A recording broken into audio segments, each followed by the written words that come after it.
Welcome to physics about rotational motion के इस lecture में हम लोग डील करेंगे कि कैसे डिफरेंट शेप्ड के रिजिड बॉडीज़ की moment of inertia about given axis या एक्सिस ऑफ रोटेशन निकाली जाती है। Let's start now.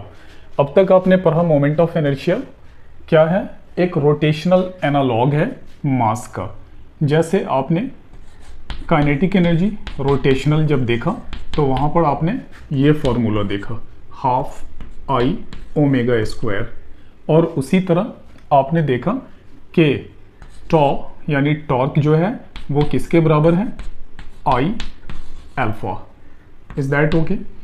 तो यहाँ पर भी और यहाँ पर भी where I is equal to sigma, I is equal to 1 to n m I R I square.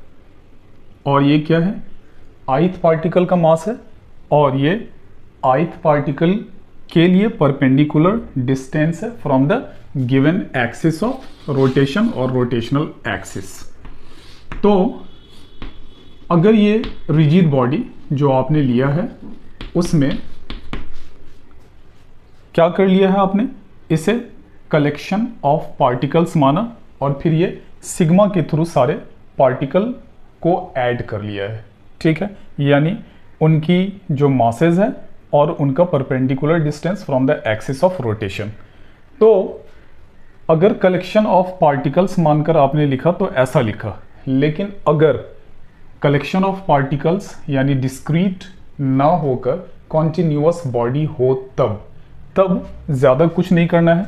For continuous rigid body, for continuous rigid body,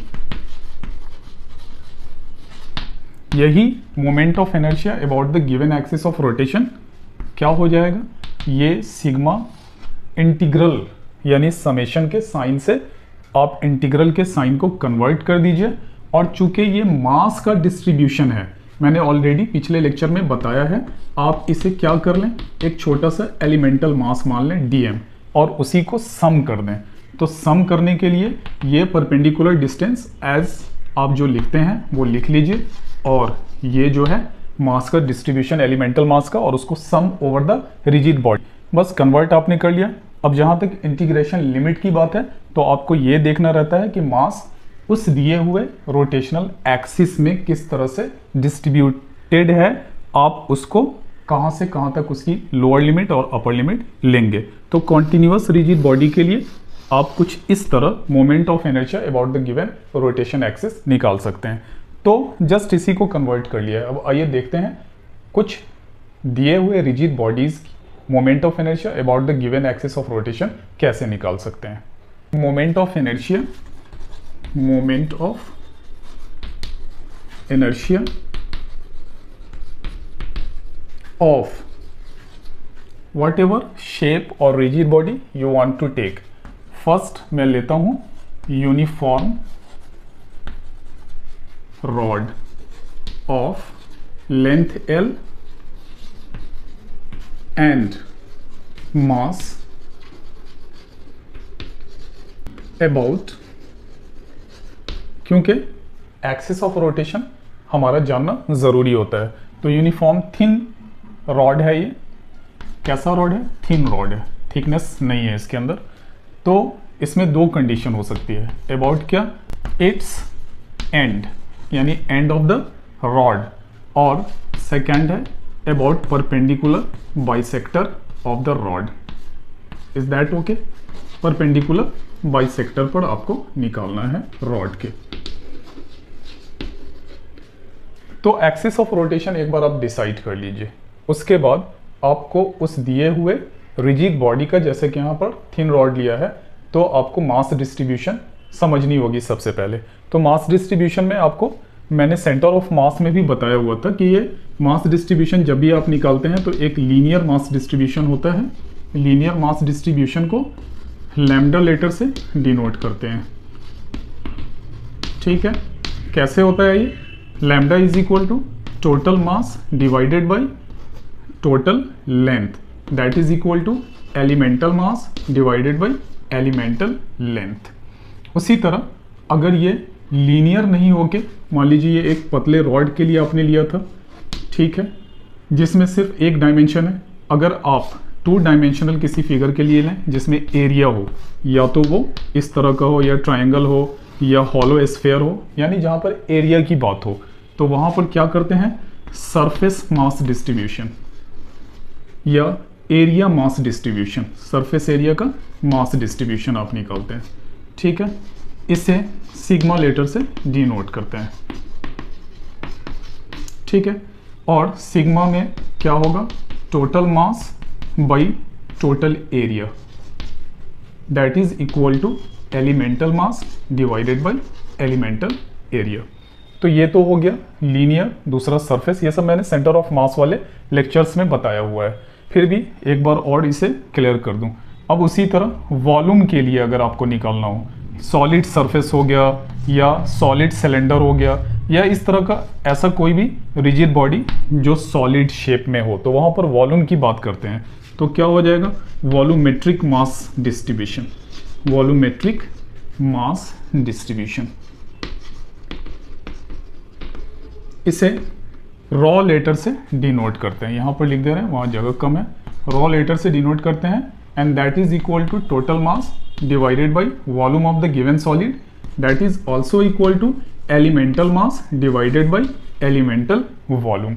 तो ये 3 तरह की मास डिस्ट्रीब्यूशन है जिसको आपको ध्यान रखना है depending upon the rigid body, वो किस शेप में है और किस तरह का उसका मास डिस्ट्रीब्यूशन है। आइए इस केस के लिए मोमेंट ऑफ इनर्शिया निकाल लें। थिन रॉड है ऑफ लेंथ L, थिन कहने का मतलब है कि इसमें थिकनेस नहीं है, तो ये रहा हमारा L और ये रहा रॉड का मास। अब सबसे पहले क्या कह रहा है, इसके एंड से होकर, किसी एक एंड से, तो हम इसी एंड को मान लेते हैं यहाँ से होकर एक्सिस ऑफ रोटेशन क्रॉस कर रहा है, मान लेते हैं ये y डैश है, और इसका फैलाव अलोंग x एक्सिस है, यानी रॉड किधर रखा हुआ है, अलोंग x एक्सिस। अब क्या है, हमें रिलेट करना है, ठीक है। तो रिलेट करने के लिए क्या करेंगे, x डिस्टेंस पे एक बहुत ही छोटा सा एलिमेंट यहाँ पर कट कर लेंगे इस दिए हुए इसमें, जो क्या हो जाएगा, dx हो जाएगा। Is that okay? और इस एलिमेंटल जो लेंथ आपने लिया है उसका मास कितना, वो dm। अब लीनियर मास डिस्ट्रीब्यूशन के हिसाब से आप कर लीजिए, this is lambda that is equal to capital M total mass divided by L, और ये स्मॉल मास, एलिमेंटल मास कहने का मतलब, और ये dl की जगह एलिमेंटल लेंथ कितना है आपका, dx है, चूँकि आपने क्या किया है, कोऑर्डिनेट एक्सिस से इसको अटैच करके, और फिर उसके बाद इसमें वो छोटा सा एलिमेंट x डिस्टेंस पर आपने लिया है। अब dm आप निकाल लेंगे, dm कितना हो जाएगा, ये क्रॉस मल्टीप्लाई कर लीजिए, दैट इज m/L dx, और यही आपका एक्सिस ऑफ रोटेशन है और मोमेंट ऑफ इनर्शिया उसी के अलोंग निकालना है। तो y dash is equal to integral r square, ये फॉर्मूला होता है dm। तो r स्क्वायर यहाँ पर क्या है, x उसकी परपेंडिकुलर डिस्टेंस है, ठीक है, कन्वर्ट कर लीजिए r को x स्क्वायर में, और dm कितना है, और लिमिट कहाँ से कहाँ तक लेनी है, देख लीजिए मास किस तरह से डिस्ट्रीब्यूटेड है, अलोंग एक्स एक्सिस डिस्ट्रीब्यूटेड है आपके कोऑर्डिनेट एक्सिस के हिसाब से। और सबसे बड़ी बात यह है, यहाँ पर ओरिजिन होता है, और टोटल लेंथ यहाँ कितना है, L0, तो एक्स एक्सिस के अलोंग है, तो यहाँ फर्स्ट ये वाली लिमिट 0 और वहाँ टोटल लेंथ L है। अब वैल्यू पुट कर दीजिए 0 to L एक्स स्क्वायर, तो एज इट इज़ है, dm के बदले में m/L dx, ये m/L कांस्टेंट टर्म है, इंटीग्रल के बाहर आ गया, इसको इंटीग्रेट करेंगे तो यहाँ 2 है, इंटीग्रेशन के बाद x³ और ये 0 to L, कितना आ गया ये m/L, लिमिट डालकर देख लें, ये लिमिट डालने से L³ आ जाएगा, ये L से ये Q एक बार में कैंसिल आउट, अब कितना हो गया 1/3 mL स्क्वायर। तो फर्स्ट केस में इस दिए हुए रॉड का मोमेंट ऑफ इनर्शिया इज, यानी एंड पे जब रोटेशन एक्सिस आप लेकर निकालते हैं तो 1/3 mL स्क्वायर। अब सेकेंड वाला केस देख लेते हैं। जब परपेंडिकुलर बाइसेक्टर पे एक्सिस ऑफ रोटेशन रखते हैं तब मोमेंट ऑफ इनर्शिया कितनी होगी। ये चीज़ एज इट इज़ मैं छोड़ दूंगा, बाकी चीज़ों में थोड़ा सा मैं मॉडिफिकेशन करूंगा। चूँकि परपेंडिकुलर बाइसेक्टर की बात है तो एग्जैक्ट कहाँ से, मिडिल ऑफ द रॉड से ये एक्सिस गुजरेगी, एक्सिस ऑफ रोटेशन। तो मान लेते हैं कि इस बार ये वाई वाई डैश है और ये क्या है, एक्स एक्सिस के अलोंग। आप कोऑर्डिनेट एक्सिस अटैच कर लीजिएगा तो आपके लिए वो ज़्यादा इजी हो जाएगा। यहाँ पे ओरिजिन हो गया, अब एक्स पे, ठीक है, डी एक्स एलिमेंट ले लीजिए आप, ठीक है। Generally x and x plus D x लिखते हैं, ठीक है, बट मैं समझाने के लिए क्या कर रहा हूँ आपको, एक्स लेंथ पे डी एक्स एलिमेंट छोटा सा काट लीजिए जिसका एलिमेंटल मास dm है। अब यही प्रोसेस आप अपनाएंगे और वो क्या हो जाएगा, dm एलिमेंटल मास कितने के बराबर हो जाएगा, m/l dx। Formula as it is use होगा, लेकिन आपकी इंटीग्रेशन लिमिट इस बार चेंज होने जा रही है। क्यों? क्योंकि देखिए ये लेंथ कितनी है, l है, और उसके ठीक परपेंडिकुलर बाइसेक्टर पे आपने ये y एक्सिस लिया हुआ है। तो आधी लेंथ तो इधर आ गई l/2 और आधी लेंथ इधर आ गई। तो ये अगर ओरिजिन है तो इस साइड की लेंथ ये कितनी हो गई, l/2 0, और ये अगर ओरिजिन है तो इस साइड की लेंथ कितनी हो गई, -l/2 and 0। Is that okay? तो लिमिट आपकी चेंज हो गई है, कहाँ से कहाँ तक, -l/2 से l/2 तक। अगर लिमिट लेने में थोड़ा सा भी आप मिस्टेक करेंगे आपका काम खराब हो जाएगा, बाकी चीज़ें एज इट इज़ रहेंगी। तो अब x² आपके पास है ही ये, और dm आपने ऑलरेडी निकाला हुआ, सिर्फ लिमिट चेंज करनी थी आपको। देख लीजिए कितना आएगा, ये -l/2 l/2 x² और dm का वैल्यू रख लीजिए m/l dx। m/l कांस्टेंट है, बाहर आ गया, और ये कितना हो जाएगा, ये फिर से x³ इंटीग्रेशन के बाद सिर्फ लिमिट इस बार चेंज हुई है, l/2 अपर लिमिट और लोअर लिमिट के साथ अब आप उसे लिख लीजिए, सॉल्व कर लीजिए। m/l, ये अगर अपर लिमिट आप डालते हैं तो ये आ जाएगा l3, और ये 3 है, मैं 3 को पहले बाहर ले लेता हूँ, ये अब डालिए तो आ जाएगा l3/8, और ये -l/2 है, तो माइनस ऑड पावर है तो माइनस उसमें निगेटिव ही रह जाएगा, और upper limit minus lower limit होता है, फिर से एक ब्रैकेट में क्या आ जाएगा, निगेटिव, तो निगेटिव निगेटिव पॉजिटिव, तो ये फिर से पॉजिटिव साइन के साथ उतना ही वैल्यू आ जाएगा। अब आप दोनों को ऐड कर लें, m/3l, और ये हो गया, ऐड करने के बाद l3/4, ठीक है। अब दोनों नंबर्स को मल्टीप्लाई करके लिख लें, ये आ गया 1/12 ml²। तो आप देख लीजिए सिर्फ एक्सिस ऑफ रोटेशन को चेंज कर देने से moment of inertia of given thin rod change हो गई। जब एंड पे आप लिख रहे थे इस फर्स्ट के लिए तो मोमेंट ऑफ इनर्शिया आपकी आई थी 1/3 ml², और जब आप परपेंडिकुलर बाइसेक्टर के लिए लिख रहे हैं तो वहाँ पर आपका आ जा रहा है कितना, 1/12 ml²। तो अगर एक्सिस ऑफ रोटेशन चेंज करते हैं तो मोमेंट ऑफ इनर्शिया भी चेंज हो जाती है। आइए देखते हैं थिन रेक्टेंगुलर शीट के लिए moment of inertia of thin rectangular sheet. ये एक रिजिड बॉडी है जो रेक्टेंगुलर फॉर्म में है, of mass m and dimension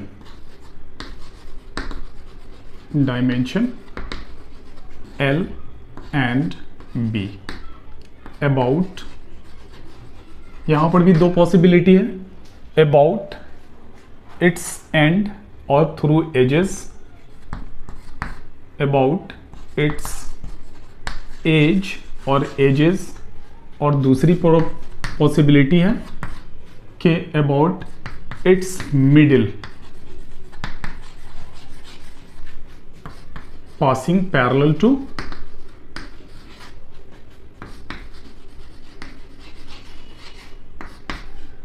edges.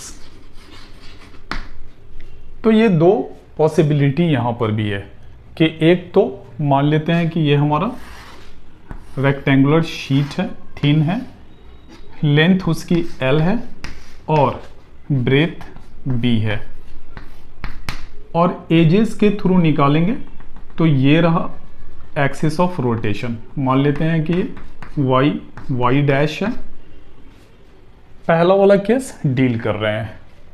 तो टोटल मास इसका m है और लेंथ और ब्रेथ आप समझ ही रहे हैं, तो एरिया कितना हो जाएगा, तो ये mass upon area L into B. अब क्या है कि हम चाहते हैं कि x एक्सिस के अलोंग क्या करें आप, ये एक छोटा सा एलिमेंट आप कट कर लें of width dx। Is that okay? ये dx हो गया, जिसकी विड्थ कितनी हो गई, क्लियर पता है आपको, ये आमने सामने, ये b हो गई। तो अब इस जो एलिमेंट को आपने लिया हुआ है दिए हुए शीट पर, उसका एरिया कितना हो जाएगा, इसका मास तो जनरली dx आपने लिया है तो मास dm लेते हैं, तो elemental mass dm divided by, और ये स्ट्रिप का, ये जो थिन स्ट्रिप आपने लिया है उसका एरिया वो कितना हो जाएगा, देख लीजिए लेंथ b है और ये विड्थ कितनी है, dx है।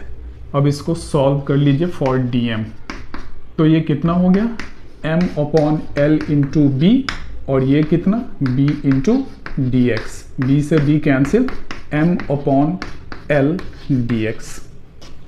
Is that okay?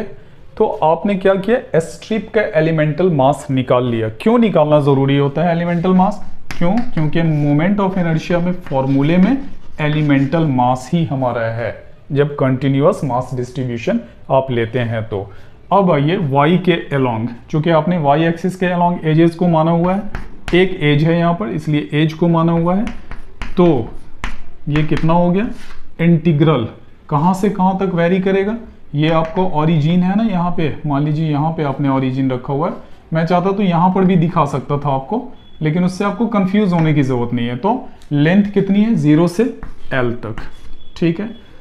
अब आपका ये परपेंडिकुलर डिस्टेंस एक्स स्क्वायर और dm कितना है, m upon l dx। Is that okay?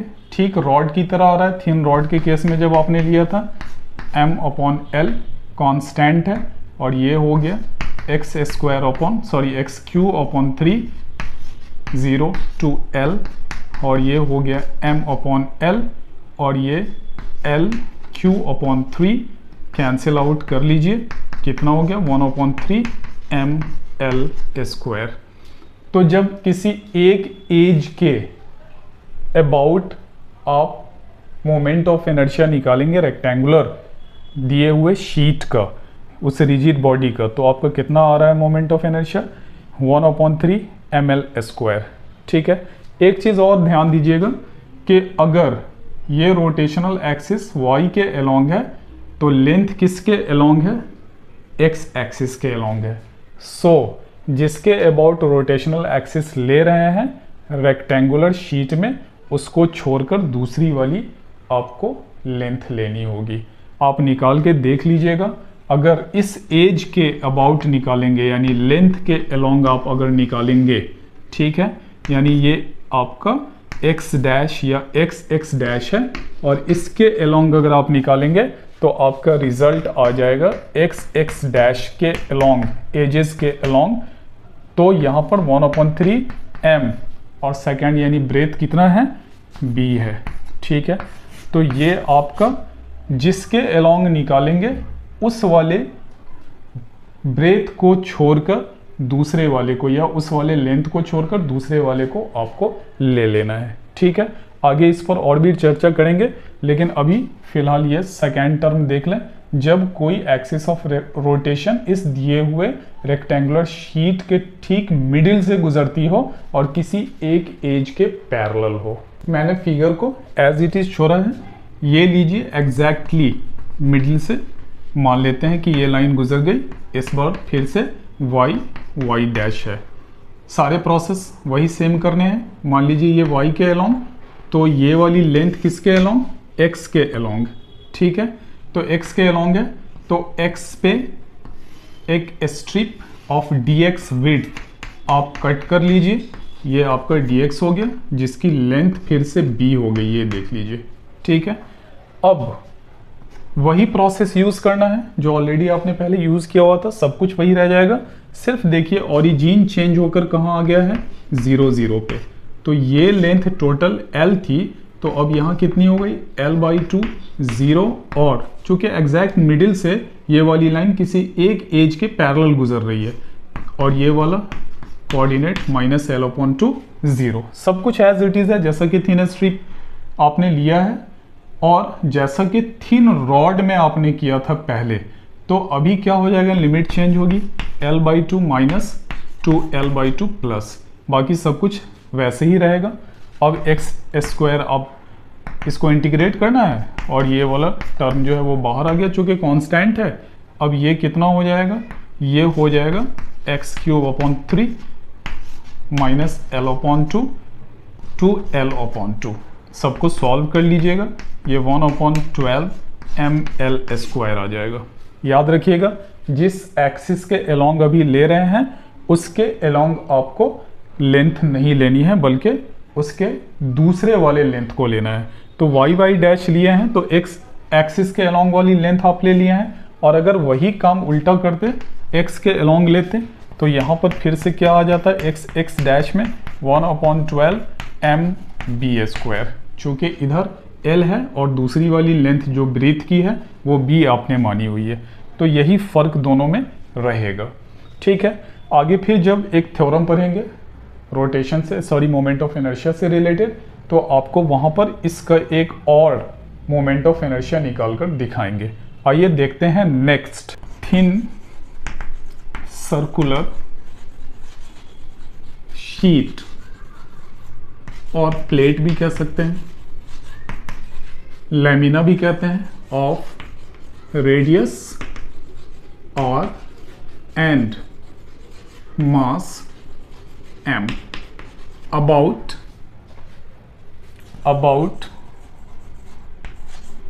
its axis or axis passing through, axis of rotation passing through its center, axis passing through its center। तो just आप figure बना लें, ठीक है। और ये जो सेंटर है इससे होकर अगर कुछ ऐसा दिखाएं आपको फिगर तो ज़्यादा सूटेबल लगेगा, यहाँ से होकर एक्सिस ऑफ रोटेशन क्रॉस कर रहा है, ठीक है। मान लेते हैं फिर से ये y के डायरेक्शन में है, इज दैट ओके। और इसकी रेडियस कितनी है, इसकी रेडियस है r, और ये थिन शीट है, तो आखिर हमें एलिमेंटल मास तो निकालना पड़ेगा तभी जाके हम रिलेट कर पाएंगे। तो हम क्या करते हैं कि r डिस्टेंस पर, ये r डिस्टेंस पर हम एक छोटा सा इस तरह का dr थिकनेस वाला एक सर्कल बना लेते हैं, ठीक है। अगर यहाँ सामने से देखेंगे तो r डिस्टेंस पर ये छोटा स्मॉल r हमने लिया है, वहाँ से एक dr एलिमेंट इस दिए हुए सर्कुलर शीट पर हम काट लेते हैं या बना लेते हैं, ठीक है। कितनी थिकनेस है, dr थिकनेस है, यानी आपने r and r plus dr पर दो सर्कल बना लिया है, क्लियर है। तो उसकी थिकनेस कितनी हो जाएगी, dr थिकनेस हो जाएगी, और टोटल रेडियस कितनी है, r रेडियस है, इज दैट ओके। अब क्या है, आपको एलिमेंटल मास निकालना है, तो टोटल मास m है और यहाँ पर ये क्या है, सरफेस एरिया है ना, तो आपको πr² लेना पड़ेगा। अब ये देखिए, ये आपने तो सर्कल जो दो लिया है, एक r डिस्टेंस पे, एक r प्लस dr डिस्टेंस पे, उसकी थिकनेस dr है, तो बहुत पतला सा स्ट्रिप होता है, बहुत फाइन एलिमेंटल स्ट्रिप है। तो आप यहाँ पर जब इसका एरिया निकालेंगे तो सबसे पहले ये रेडियस r का यूज़ करते हुए सरकमफ्रेंस लिखेंगे, तो क्या हो गया, लेंथ निकल गई। अगर इसको आप ओपन कर लेते इस स्ट्रिप को, तो सरकमफ्रेंस उसकी लेंथ हो जाती और थिकनेस कितनी हो जाती, dr। तो अगर इसका एरिया निकालना होता तो 2πr into dr, length into breadth. बस सिंपली वही काम आप कीजिए, 2πr dr हो गया। तो इसे लिख लीजिए यहाँ पे 2πr dr। अब एलिमेंटल मास निकालना है, dm is equal to m upon pi are square and this is 2πr dr। जो कैंसिल आउट होने वाला है उसे कैंसिल आउट कर लीजिए। कितना आ गया, 2m divided by are square और ये r dr। ये चीज़ अच्छे से समझ लीजिए कि सरकमफ्रेंस को आपने ओपन कर दिया, लेंथ में कन्वर्ट कर गया और थिकनेस dr है। तो एरिया जो एलिमेंटल एरिया आपने निकाला, लेंथ इनटू ब्रेथ आ गई। एक चीज़ तो क्लियर हो गई होगी कि आप देख लीजिए कि ये जो दिया हुआ शीट है उसका प्लेन, उस पर ये एक्सिस ऑफ रोटेशन परपेंडिकुलर है बिल्कुल, ठीक है। यहाँ से अगर आप देखिएगा तो अगर ये वाला जो ग्रीन बोर्ड है जिस पर ये सर्कल, ये टॉप व्यू आपको मैं दिखा रहा हूँ, वो दिख रहा है। तो अगर सर्कल इस प्लेन में है तो एक्सिस ऑफ रोटेशन यहाँ सेंटर से होकर गुजर रहा है और वो प्लेन पर परपेंडिकुलर है। इसका मतलब है कि ये r जो है, ये r जो आपने लिया है वो एक्सिस ऑफ रोटेशन पर परपेंडिकुलर है। तो हमारा जो मोमेंट ऑफ इनर्शिया निकालना है I Y dash about this axis, तो वो क्या हो जाएगा, ये आर स्क्वायर डी एम। तो अब ये आर स्क्वायर आपका मालूम है आपको और डी एम आपने कैलकुलेट कर लिया है। अब आइए लिमिट कहाँ से कहाँ तक है आपकी, सेंटर जीरो ओरिजिन क्या होता है, और ये देखिए लेंथ कितना है आपका टोटल r तक, जो लास्ट सरकमफ्रेंस का डिस्टेंस है from the centre, that is radius.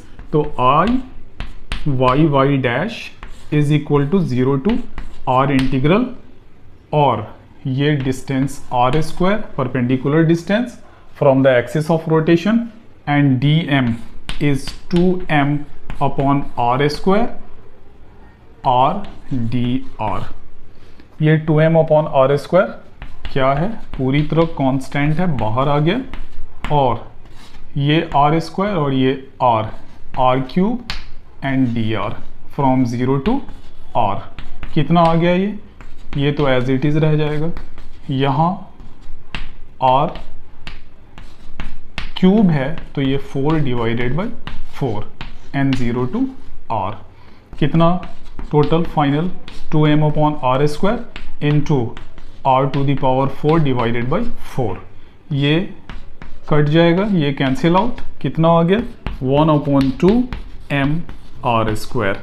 यानी moment of inertia about axis of rotation passing through the centre of given circular sheet is equal to this much. Is that okay?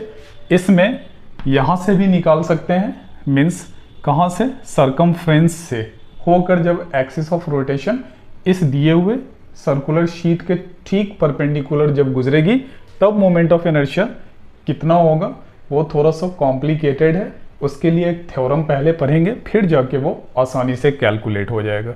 आइए देखते हैं next moment of inertia of different rigid body. Hollow cylinder. Cylinder क्या है, hollow. Hollow cylinder about, अच्छा, hollow cylinder of mass m and radius r। Okay, about its axis passing through the centre. कहने का यही मतलब है कि कौन से एक्सिस से निकालना चाहते हैं, वो एक्सिस जो कि उसके सेंटर से क्रॉस कर रही है। ये हमारा सिलेंडर, ठीक है, और ये हो गया हमारा एक्सिस ऑफ रोटेशन जो कि एग्जैक्ट मिडिल सेंटर से क्रॉस कर रही है। इसकी रेडियस r है, और मान लेते हैं एक और डायमेंशन यहाँ आपको अटैच कर देते हैं, mass capital M, radius capital R, और ये कितनी h, हाइट जो है उसकी h है। तो जाहिर सी बात है कि यहाँ पर जब ये हॉलो है तो एक्सिस ऑफ रोटेशन से पूरे मास का डिस्ट्रीब्यूशन इक्वल लेंथ पर है। एक्सिस ऑफ रोटेशन यहाँ है और ये भी आर है, एक्सिस ऑफ रोटेशन यहाँ है और ये भी आर है। तो मास तो हर एक जगह डिस्ट्रीब्यूटेड है, कितने डिस्टेंस पे, आर डिस्टेंस पे। तो ये जो आप लिखेंगे फिर से, ये वाई डैश, तो एक्सिस ऑफ रोटेशन जब आपका तय है और ये फिक्स है आर स्क्वायर, तो बच गया क्या, एलिमेंटल मास बच गया।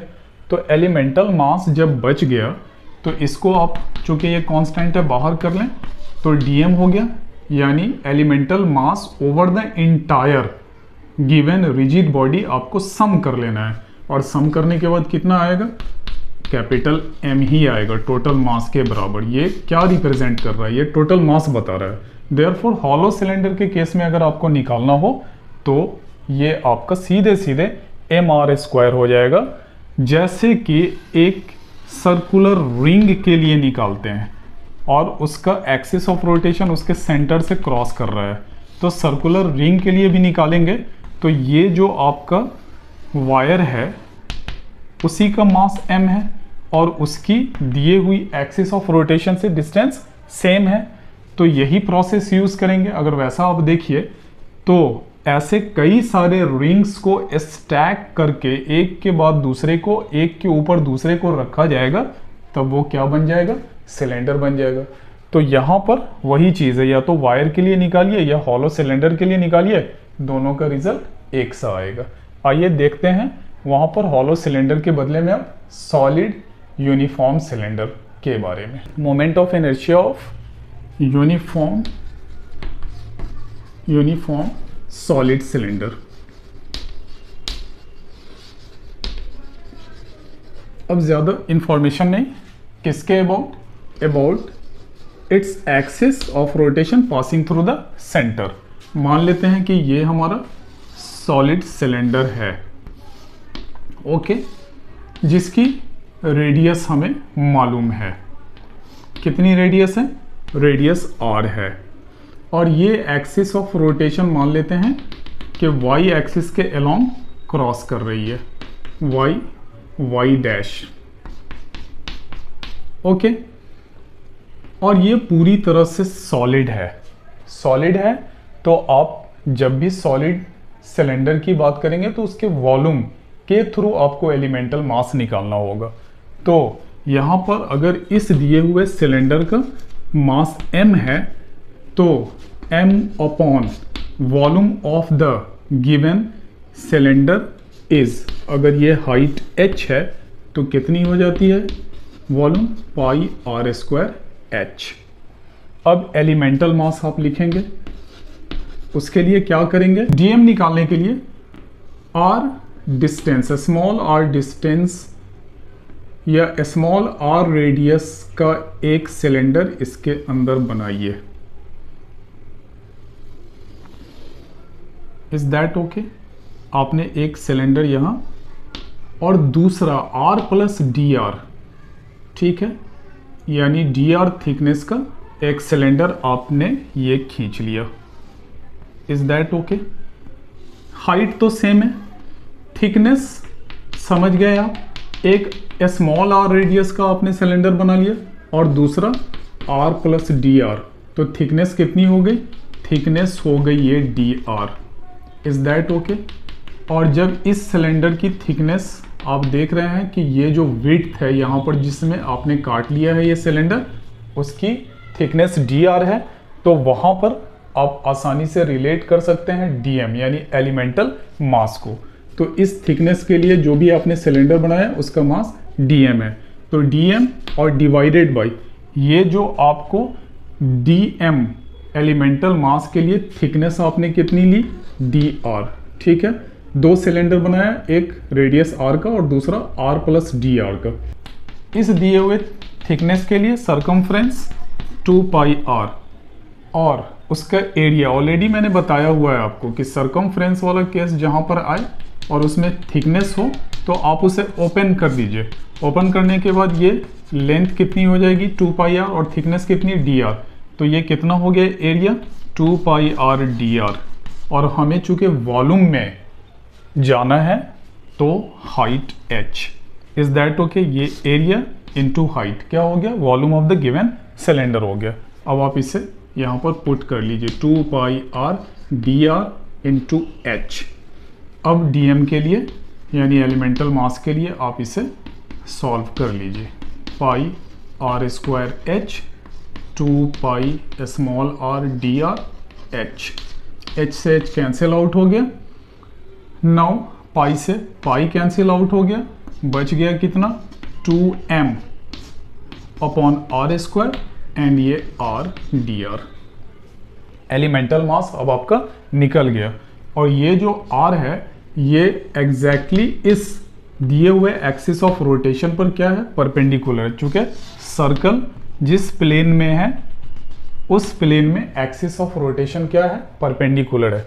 देयरफॉर अब आप axis of rotation y dash के अलोंग जब मोमेंट ऑफ इनर्शिया निकालेंगे तो ये कितना हो जाएगा, देखिए कहाँ से कहाँ वेरी कर रहा है। टोटल रेडियस आपको मालूम है कि ये r है, तो 0 सेंटर 0 है और ये r है, ये आर स्क्वायर और dm अभी आपने कैलकुलेट किया 2m upon r square r D r. Is that okay? ये आर स्क्वायर है, 2m अपॉन आर स्क्वायर बाहर आ गया। नाउ ये आर स्क्वायर एंड r कितना 0 to r r cube d r. Solve कर लीजिए 2m upon r square r to the power 4 divided by 4। ये cancel out हो जाएगा 2 टाइम्स और ये भी 2 टाइम्स। कितना हो गया 1/2 एम आर स्क्वायर। क्लियर हो गया?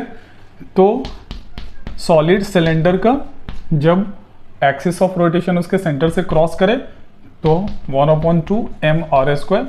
ध्यान देने की बात यह है कि ये एम आर स्क्वायर जो आया है moment of inertia half m r square, वो कहीं भी इस हाइट पे डिपेंड नहीं कर रहा है। क्लियरली अच्छे से इसे समझ लीजिए।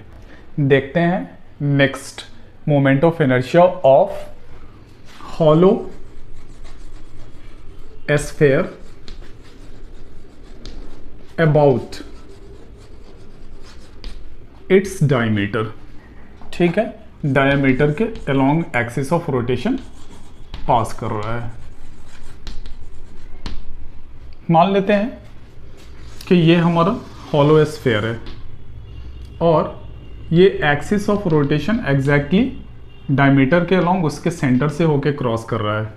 सेंटर ऑफ मास निकालने में भी हमने इस तरह के फिगर को वहाँ पर यूज़ किया था और जो मेथड वहाँ पे एलिमेंटल मास के लिए यूज़ किया होगा वही मेथड यहाँ पर भी यूज़ करेंगे हम लोग।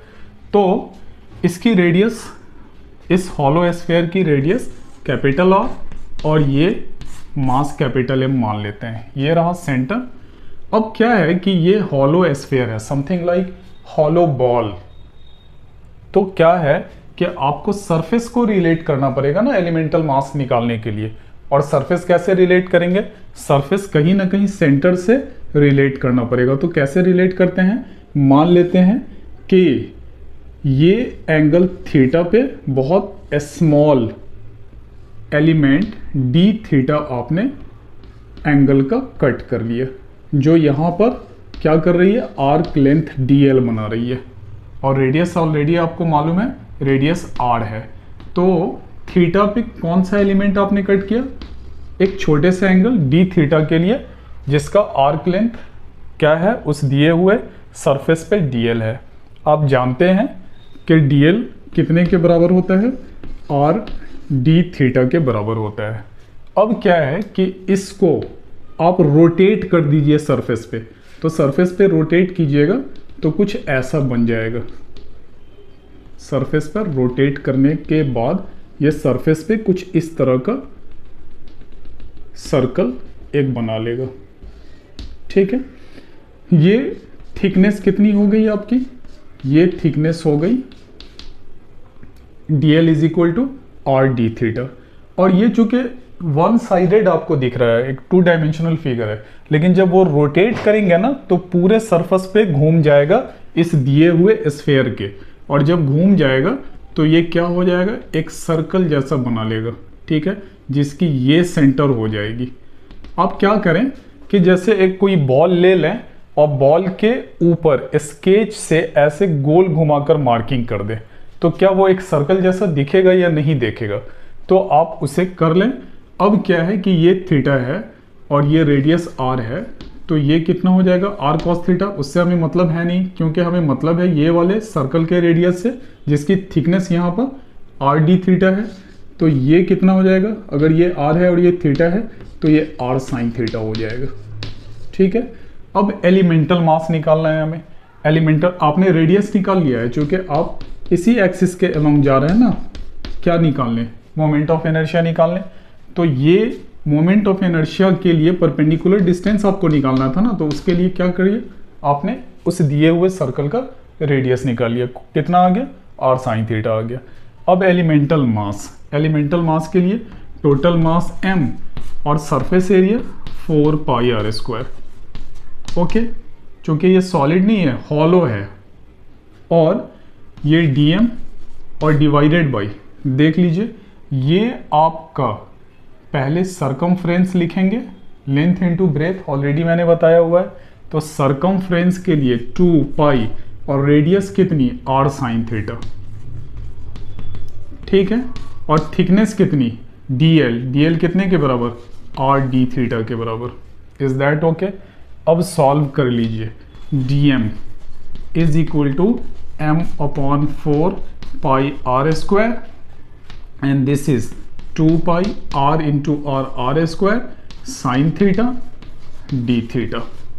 क्लियर है, जहां जो कैंसिल होने वाला है हटा लीजिए उसे, ये 2 से 2 times m upon 2 sine theta d theta. आपका एलिमेंटल मास भी निकल चुका है। आपको ऑलमोस्ट सारी जानकारी अब मिल चुकी है, परपेंडिकुलर डिस्टेंस मालूम है, लिमिट आपको पता होना चाहिए। अगर देखिए इस एंगल को एक्सिस ऑफ रोटेशन की अलोंग ले जाएंगे तो थीटा कितना हो जाएगा, 0 डिग्री, और इसको अपोजिट डायरेक्शन में ले जाएंगे, ये थीटा घूमकर पूरा कितना हो जाएगा, 180 डिग्री। तो थीटा कहाँ से कहाँ तक वेरी कर रहा है, 0 से पाई तक वेरी कर रहा है। Is that okay. अब आइए moment of inertia along this y dash axis जो कि सेंटर से क्रॉस कर रहा है।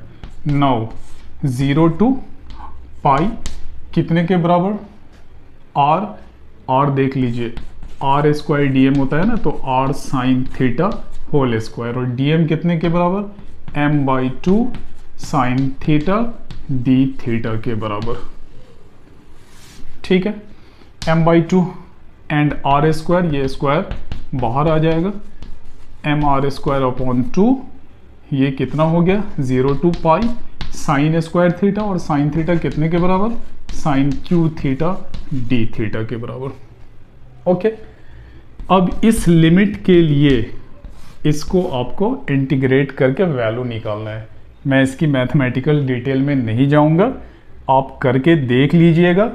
ये 0 to pi sine cube theta d theta इस दिए हुए लिमिट के लिए आ जाएगा 4/3।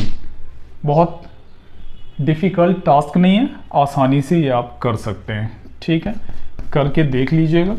एम आर स्क्वायर अपॉन 2, इसका वैल्यू आ गया 4/3, ये कैंसिल आउट, कितना आ गया 2/3 m r square. Moment of inertia of solid sphere, solid sphere about its diameter. ठीक है, तो ये मान लीजिए आपका सॉलिड स्फीयर है of mass m and radius r। ये सॉलिड है ऑलरेडी, तो क्या करें, इसमें एक्सिस ऑफ रोटेशन मान लीजिए ये सेंटर या डायमीटर के अलोंग सेंटर से होते हुए ये निकल गया y और y डैश। तो इसमें क्या करना है हमें, ये सबसे पहले तो एलिमेंटल मास, और एलिमेंटल मास निकालने के लिए क्या करते हैं, रेडियस r पे, स्मॉल r पे एक अंदर ही अंदर स्फीयर कट कर लेते हैं। ठीक है, और एक r हो गया, दूसरा r प्लस डी आर पे एक अंदर ही अंदर एक और स्फीयर कट कर लेते हैं, बहुत पतला सा। डी आर थिकनेस लेने का मतलब है कि बहुत ही फाइन। कितना आपने रेडियस लिया, एक r, दूसरा r प्लस डी आर, तो थिकनेस कितनी हो गई इस स्फेयर की, इसकी थिकनेस हो गई dr। Is that okay? यानी एक एकदम पतला सा शेल जैसा आपने बना लिया अंदर में, ठीक है। कैसा? एक हॉलो स्फेयर बन गया अंदर में। कितने थिकनेस का? dr थिकनेस का। ये कैसा है? उसके अंदर एक शेल या हॉलो स्फेयर जैसा काम कर रहा है, ठीक है। इस बात को ध्यान रखेंगे कि ये एकदम हॉलो स्फेयर आपने उसके अंदर r और r प्लस dr रेडियस का कट कर लिया है, बना लिया है उसके अंदर। अब आइए यहाँ पर dm आपको निकालना है, तो मास कितना हो जाएगा? 4/3 पाई r क्यूब। क्यों? क्योंकि ये टोटल रेडियस कितनी है? r है, और एलिमेंटल मास dm और उसका वॉल्यूम कितना हो जाएगा? ये देखिए एलिमेंटल मास का आपको वॉल्यूम भी निकालना है ना, तो इसके लिए ये एक हॉलो स्फेयर की तरह काम कर रहा है। हॉलो स्फेयर का सरफेस एरिया 4 पाई r स्क्वायर और थिकनेस कितनी है? dr। तो वॉल्यूम निकालने के लिए ये dv जो आपने निकाला, एरिया इंटू थिकनेस अगर कर लें तो वॉल्यूम निकल जाएगा। तो ये कितना आ गया? 4 पाई r स्क्वायर इंटू dr आ गया। Is that okay?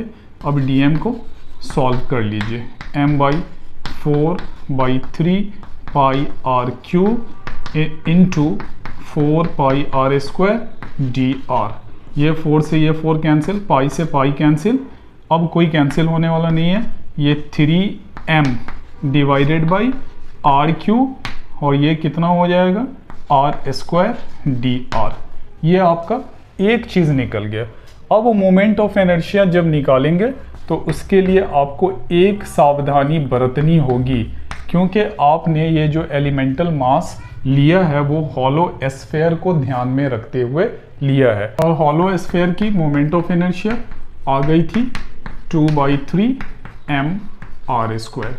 यहाँ पर हॉलो स्फेयर की रेडियस r है, तो आपको उसी हिसाब से चलना है और तब उसको जनरलाइज करना है। तो सबसे पहले तो मोमेंट ऑफ इनर्शिया जब आप उसका निकालेंगे सॉलिड स्फेयर के लिए, तो आपको इस बात का ध्यान देना होगा 2/3, और मास आपने कितना निकाला है ये देख लीजिए कितना है। ये 3m upon r cube r square dr, और उसकी रेडियस कितनी है? r है, तो ये कितना है? r स्क्वायर आपको लिख लेना है, क्योंकि ये पहले वाले हॉलो स्फेयर का रेडियस था और अभी वाले हॉलो स्फेयर का रेडियस r है। जैसे ही आप यहाँ पर चूक जाएंगे वैसे ही रिजल्ट भी कंप्लीटली चेंज हो जाएगा। इसीलिए अगर आप हॉलो स्फेयर मानकर इसके अंदर काम कर रहे हैं तो हॉलो स्फेयर की मोमेंट ऑफ इनर्शिया पहले लिखेंगे और तब उसको टोटल दिए हुए सॉलिड स्फेयर के लिए इंटीग्रेट करेंगे। इंटीग्रेट तो कुछ करना है नहीं, 0 से r तक जाना है। अब देख लीजिए इसमें जो कैंसिल आउट होने वाला है उसको कैंसिल आउट कर लीजिए। कितना आ गया? 2m अपॉन r क्यूब पहले आ गया, इंटीग्रेट हो गया 0 to r, ये r स्क्वायर और ये r square, r to the power 4 dr। कितना आ जाएगा? 2m अपॉन r क्यूब, ये r टू द पावर 5 और इंटीग्रल लेकर r to the power 5 divided by 5, ये कैंसिल आउट। कितना आ गया? 2/5 mr स्क्वायर।